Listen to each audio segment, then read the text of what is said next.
23andMe is facing a class action lawsuit over its recent data breach involving about 6.9 million users, over half of its total customer base. A letter from its legal team indicates that it's going to attempt to defend itself by claiming it was all the fault of the users that recycled the same passwords. The letter addressed from the firm to the attorneys handling the putative class action suit claim that what took place does not meet the legal definition of a security breach, as it involves only users that reuse login credentials that have been leaked elsewhere. The law firm also claims that the exposed data cannot be used for any financial harm and that the genetic information that was available does not meet the legal threshold of protected medical data under California law or biometric data under Illinois law. The data breach was first disclosed in October 2023, and 23andMe initially reported that it affected only about 14,000 customers, or 0.1% of its base. That number was soon revised upward to nearly half of the company's estimated 14 million customers, after it realized that the attackers could use its DNA relatives feature to scrape certain information from other accounts connected to those who had been breached. 23andMe's legal defense is likely based on those initial 14,000 accounts being compromised by credential stuffing, or FED, by usernames and passwords leaked in past data breaches at other companies. But the company is additionally claiming no responsibility for the remainder of the data breach victims that were impacted, since they opted in to share certain profile information via the DNA relatives and related family tree feature. The vast majority of the users impacted in this way have family relations and structures, birth years, self-reported locations, shared DNA composition, and ancestry reported exposed to the hackers. The putative class action lawsuit spans the nation and involves the unique data breach laws of California and Illinois, which the attorney spends the most time addressing. The California claimants also included violations of state law protecting the confidentiality of medical information, which 23andMe addressed by claiming that the genetic material that was leaked does not meet the standards of being individually identifiable or substantive in terms of medical conditions or history of care. The company's defense as regards the data privacy laws of two states is essentially to claim that a data breach did not actually occur, given that the incident stemmed from the failure of certain users to change passwords that have been exposed elsewhere. The letter specifically accuses those users of being negligent.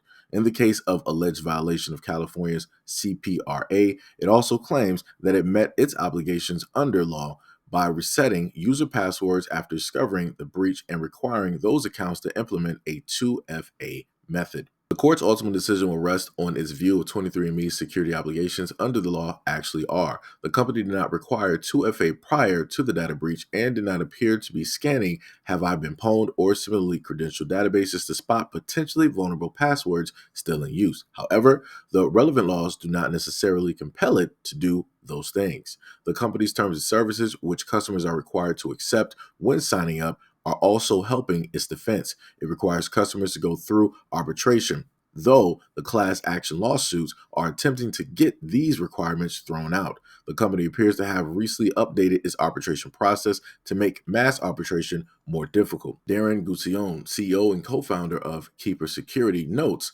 that the company's publicly traded status may play a role in determining how the court views its level of security obligations. Quote, attributing isolated responsibility to users often overlooks the pervasive responsibilities of organizations to implement robust security measures and facilitate cybersecurity's best practices among its users.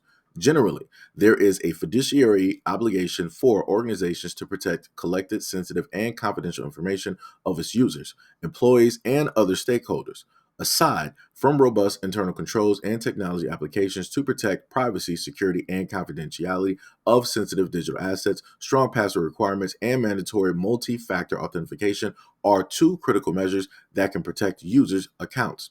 70% of the breaches involved the human element, with the majority consisting of stolen or weak passwords, credentials, and secrets. Password management software applications serve this purpose. Steve Moore, Vice President and Chief Security Strategist, Exabeam, sees a balance of responsibility between two sides, but ultimately believes 23andMe has obligations in terms of securing users' logins. Quote, there's accountability on both sides, and it's always easy and unfair to play Monday morning quarterback. The letter was direct, a tone which didn't shock me, but was the warmest message one could receive.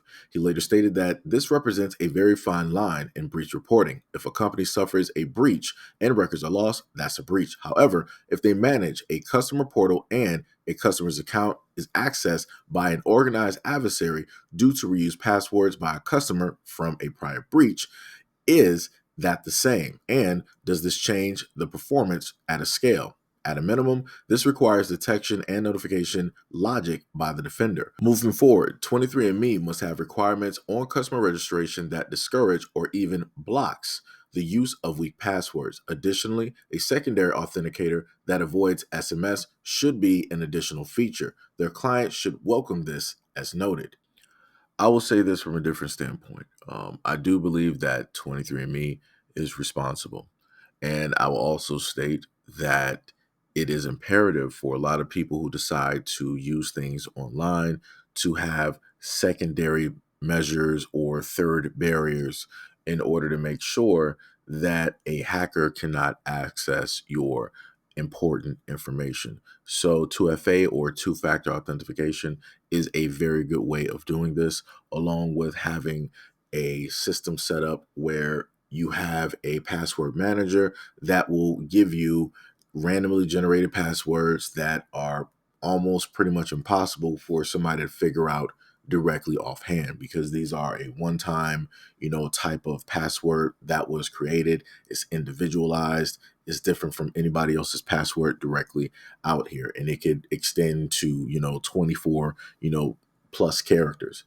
When going online, I feel that us as people, we should take way more priority in making sure that our data, our passwords, and different things are specifically protected, or try to find other means to make sure that that data is also protected as well. But again, if a company is running a website and their servers or whatnot gets breached and your information is there, yes, they are responsible because they are holding that information there. You're not holding all the information yourself. The only thing that you may have is a password at most. They have everything else. They have your address, they have your name, they have your family's name. That's a lot of information that is right there. And I also remember reporting on this last year, and they stated that it was only, hey, 14,000 people. And then we learned that it's millions. And I'm like, you knew exactly what the real number was, but you wanted to let some months go by so that people wouldn't initially freak out due to the data breach that initially took place. And a lot of other people also stated online that they felt that the data breach was a lot larger than what they were telling. And this further proves that. So again, this also shows that a lot of companies will do what they must in order to save face. And 23andMe is one of those companies. This is why they decided to directly blame the consumer. They wanted to directly blame you for the reason that your information is specifically out there. Again, companies don't like taking responsibility for things that they are at fault for.